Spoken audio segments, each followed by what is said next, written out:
Assalamualaikum warahmatullahi wabarakatuh. Perkenalkan, saya Bu Ida Farida. Saya mengampu mata kuliah Akuntansi Keuangan Menengah. Baiklah, hari ini kita akan membahas materi tentang akuntansi kas dan piutang. Pertama, kita akan bahas dulu untuk bab yang pertama atau bab satu itu tentang kas. Apa itu kas? Saya akan jelaskan dulu. Kas itu merupakan aset keuangan yang digunakan hampir seluruh perusahaan untuk kegiatan operasional perusahaan. Kas itu masuk dalam kategori aset ya, aset lancar. Aset yang paling likuid, likuid di sini adalah mudah dicairkan untuk digunakan atau untuk bertransaksi ya. Kemudian kas itu terdiri dari uang kartal ya yang tersimpan baik dalam rekening bank maupun setara kas. Itu yang dinamakan kas. Lalu eh, di sini saya akan menjelaskan tentang pelaporan kas. Kas yang dibatasi. Nah, perusahaan di sini memisahkan kas yang dibatasi dari kas reguler dalam pelaporan dan dilaporkan sebagai dana cadangan. Contoh di sini pembatasan kas itu untuk misalkan pelunasan kewajiban jangka pendek dan pelunasan kewajiban jangka panjang, ya. Nah, kemudian setara kas di sini bisa berupa investasi jangka pendek, ya. Nah, bisa dikonversi menjadi kas ya pada jumlah tertentu tanpa resiko perubahan nilai. Kemudian ukuran satu tempo setara kas biasanya 3 bulan. Nah, di sini ya ada kas dan setara kas. Kas itu jelas tadi ya untuk operasional perusahaan. Nah, setara kas di sini misalkan apa? Deposito, ya kan? Nah, itu dinamakan setara kas, ya. Nah, kemudian setelah itu kita akan membahas tentang pengendalian. Ada kas, tentu pasti ada yang namanya pengendalian, ya. Ada beberapa bentuk pengendalian kas ya di sini. Yang pertama, adanya pemisahan tugas ya antara pihak yang melakukan otorisasi dengan pembayaran. Ya, misalkan pihak yang mengelola kas dan pencatatan, pihak pengguna dan pihak pembayar. Jadi eh, apa namanya dipisahkan ya antara yang mencatat dan yang menggunakan kas tersebut ya. Kemudian penggunaan berangkas ya. Jadi untuk menyimpan kas itu di dalam ruang tertutup ya dengan akses terbatas. Tidak semua orang bisa mengakses tempat tersebut ya. Kemudian apalagi pengendalian kas di sini? Penerimaan dan pengeluaran kas menggunakan rekening yang berbeda. Ya, jadi antara uang masuk dan uang yang keluar itu rekeningnya berbeda. Berikutnya, pengeluaran uang dilakukan melalui bank, ya, kemudian menggunakan cek, ya, supaya apa? Terdapat pengendalian pencatatan oleh pihak lain. Nah, pengendalian berikutnya apa? Kas atau penerimaan kas itu dilakukan melalui bank ya. Jadi setiap transaksi itu dari bank ke bank itu untuk menghindari terjadinya apa namanya penipuan ya. Nah, kemudian adanya pengendalian pencatatan, penggunaan sistem impres kas kecil untuk memenuhi kebutuhan kas kecil ya. Kemudian adanya rekonsiliasi. Rekonsiliasi antara pencatatan perusahaan dengan rekening koran bank. Jadi rekonsiliasi itu menyamakan saldo ya antara catatan perusahaan dengan catatan bank seperti itu ya. Itu yang dinamakan adanya rekonsiliasi. Salah satu pengendalian dari kas sendiri. Nah, kemudian kita akan membahas kembali atau membahas eh, tentang kas kecilnya. Tadi ada kas, lalu ada kas kecil. Nah, kas kecil di sini, apa itu kas kecil atau petty cash ya? Dalam sebuah perusahaan pasti dalam apa namanya menggunakan atau melakukan kegiatan operasional itu menggunakan kas kecil, yaitu dana yang dibentuk oleh entitas atau perusahaan untuk memenuhi kebutuhan pengeluaran kas dan dalam jumlah yang kecil, ya, sesuai dengan kebutuhan entitas. Jadi kas yang dibentuk ya dalam jumlah kecil untuk kegiatan operasional perusahaan sehari-hari. Itu namanya kas kecil. Nah, kas kecil ini ya ada dua sistem pencatatan ya, eh, yaitu sistem impres dan sistem fluktuating. Nah, sistem impres di sini mekanisme kas kecil jumlah dananya tetap, itu namanya sistem impres. Jadi pembentukan dana kas kecilnya tetap, ya misalkan 10 juta, eh, apa namanya nilainya tetap 10 juta. Nah, kemudian sistem fluktuating di sini kas kecil dananya itu tidak ditetapkan ya, sejumlah tertentu, jadi saldonya bervariasi dari waktu ke waktu. Ya, itu namanya fluktuating. Jadi bedanya impres dan fluktuating. Nah, kemudian di sini kita akan ada contoh ya belajar tentang ilustrasi kas kecil. Misalkan di sini PT ABC memiliki atau ada kasir ya, memiliki kasir untuk mengelola pengeluaran kas untuk keperluan operasionalnya ya. Nah, PT ABC ini menentukan jumlah kas kecil atau petty cash ini sebesar 10 juta. Nah, menetapkan jumlah kas kecil minimal sebesar 1 juta. Jadi, batas minimal penetapan kas kecilnya itu adalah 1 juta. Nah, pada tanggal 1 Desember 2020, perusahaan membentuk dana kas kecil sebesar 10 juta. Nah, untuk itu perusahaan menarik cek dari bank. Kemudian uang tersebut dikelola oleh kasir. Jadi uang 10 juta itu dikelola oleh kasir. Nah, bagaimana menjurnalnya? Perusahaannya menjurnal kas kecil pada kas di bank. Karena kan tadi menarik dari bank ya. Jadi kas kecilnya di sisi debit 10 juta, kita ada uang 10 juta untuk kas kecil, lalu kas di banknya berkurang menjadi 10 juta ya. Kemudian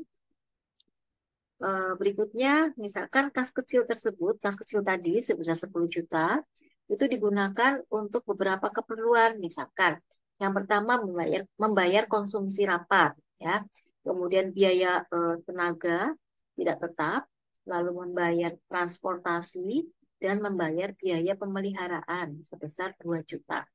Nah, pada saat pengeluaran, PT ABC tidak membuat jurnal, namun tetap membuat dokumen pengeluaran dan membuat daftar pengeluaran. Jadi mencatat daftar pengeluarannya apa saja ya. Misalkan nota A atau nota 1 nilainya berapa untuk apa ya. Jadi itu dilakukan pencatatan ya. Nah, kemudian pada tanggal 20 dilakukan penggantian uang kas kecil ya. Dana yang terpakai 8 juta, dana yang tersisa 2 juta. Nah, untuk itu dibuatkan cek untuk mengganti kas kecil sebesar 8 juta. Pada saat penggantian kas kecil, ya dibuat jurnal pengeluaran kas. Ya, jadi yang tadi dicatat ya pengeluaran-pengeluarannya apa saja. Di sini misalkan beban konsumsi, beban gaji, beban transportasi, kemudian ada beban pemeliharaan yang nilai totalnya adalah 8 juta.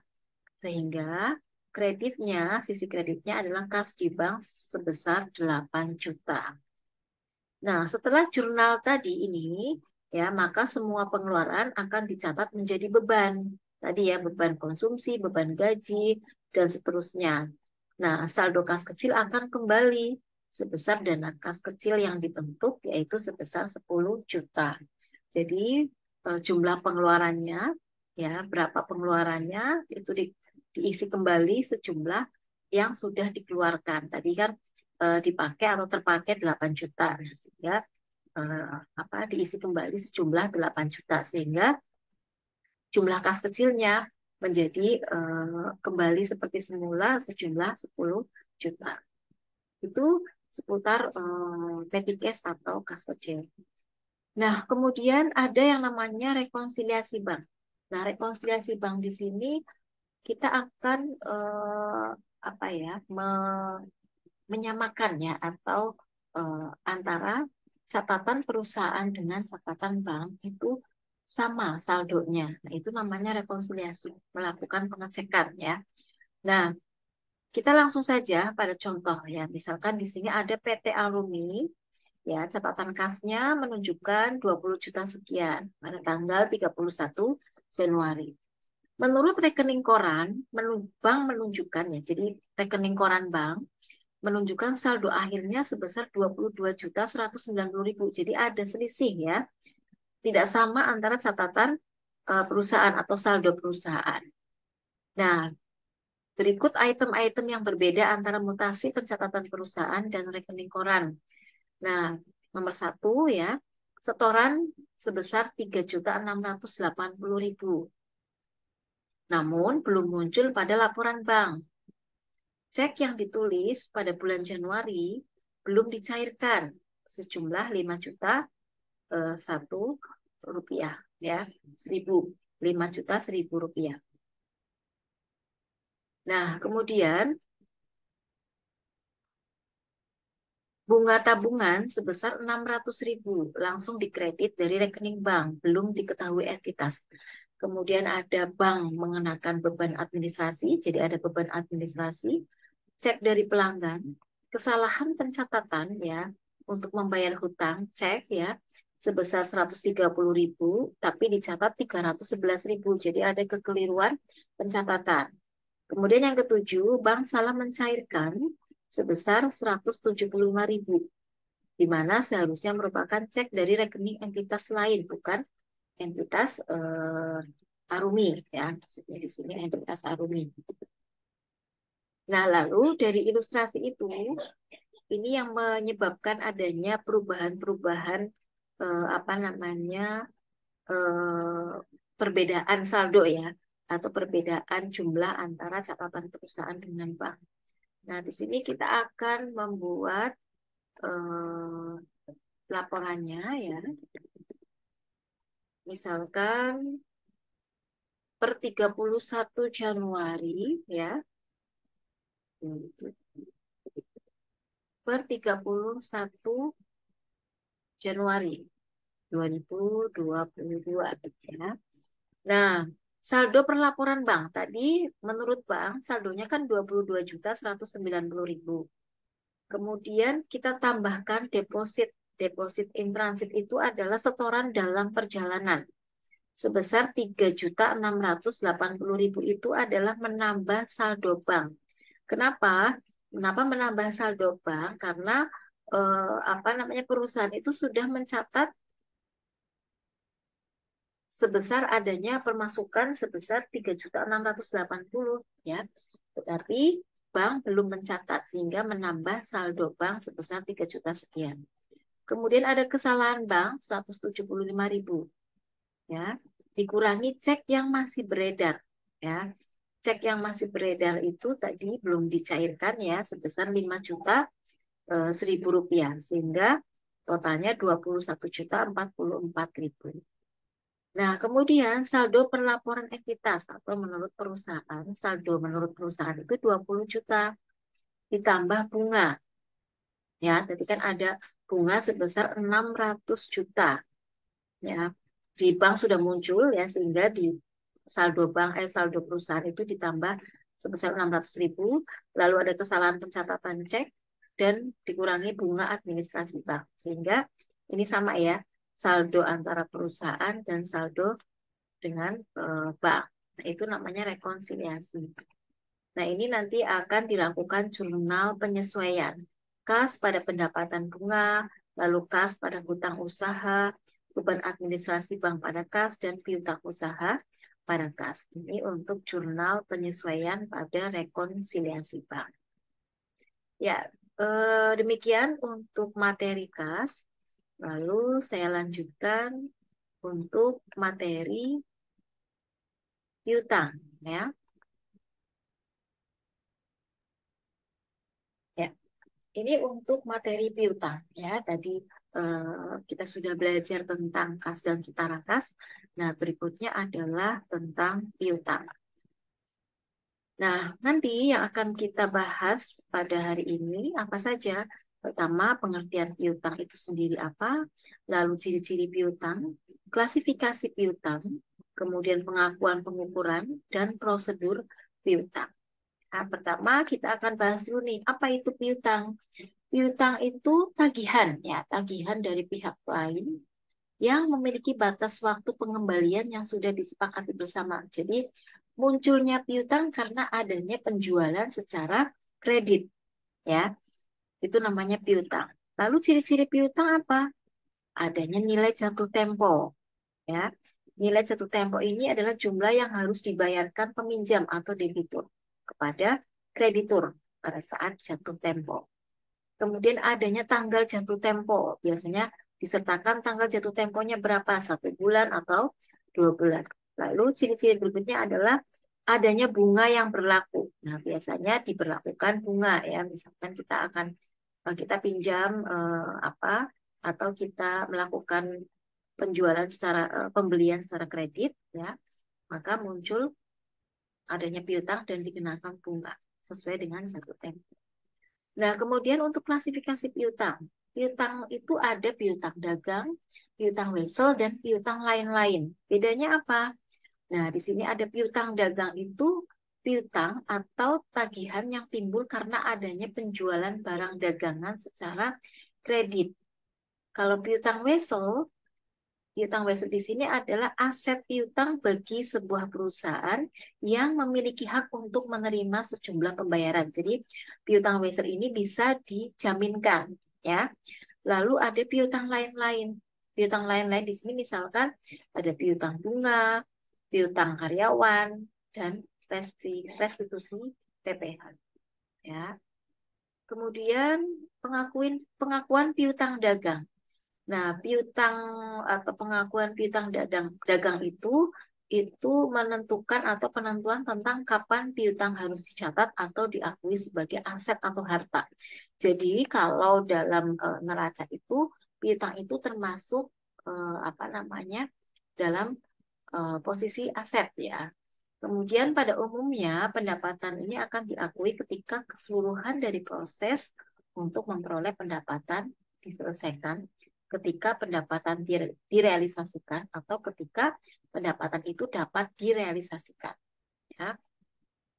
Piutang itu atau piutang dagang dapat diakui ketika perusahaan memperoleh piutang dagang, terjadinya pelunasan piutang, adanya potongan dari penjualan kredit. Ya, biasanya kalau kita melakukan transaksi penjualan kan ada potongan ya, itu bisa terjadi.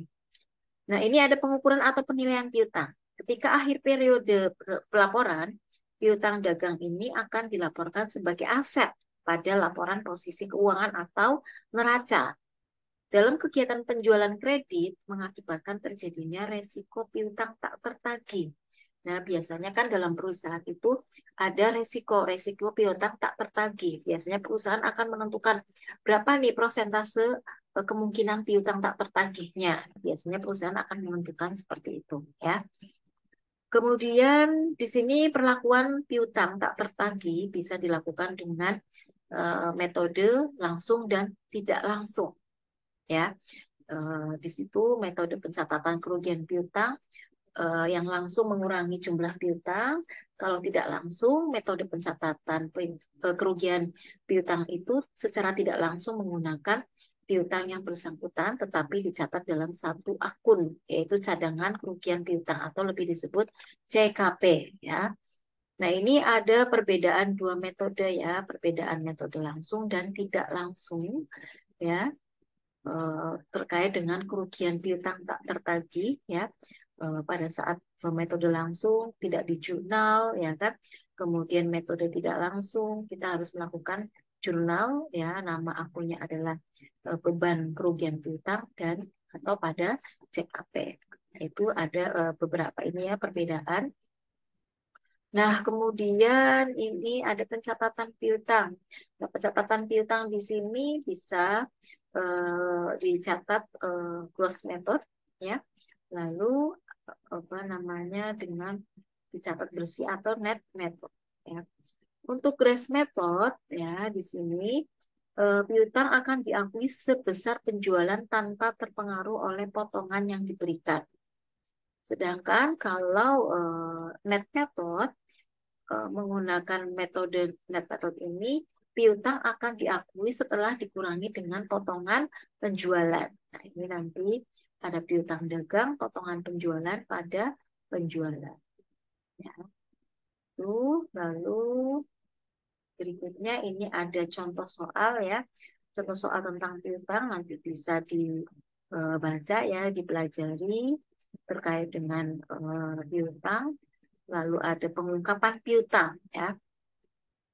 Nah, di sini pengungkapan piutang itu disajikan dan diungkapkan secara memadai. Jadi, eh, informasi mengenai akun piutang itu diungkapkan secara cukup dalam catatan atas laporan keuangan. Ya, misalkan kebijakan akuntansi, rincian jenis-jenisnya, saldonya, kemudian penjelasan atas penyelesaian piutang, jaminan, atau sita jaminan jika ada.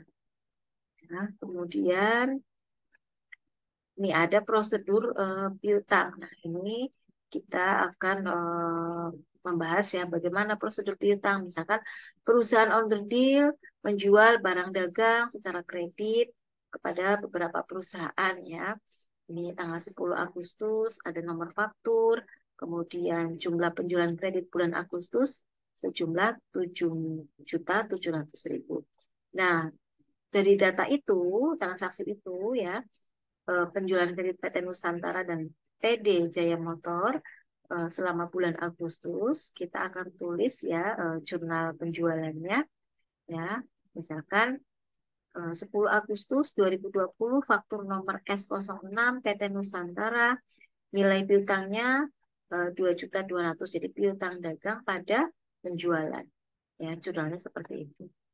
Nah ini juga ya nanti bisa dilihat untuk jurnal-jurnal yang digunakan pada transaksi tersebut sampai dengan ini ya diisi dengan tanggal masing-masing transaksi. Nah ini adalah contoh soalnya ya. Demikian untuk materi piutang pada pada materi pada kali ini tentang kas dan piutang. Selamat belajar, sukses. Terima kasih. Assalamualaikum warahmatullahi wabarakatuh.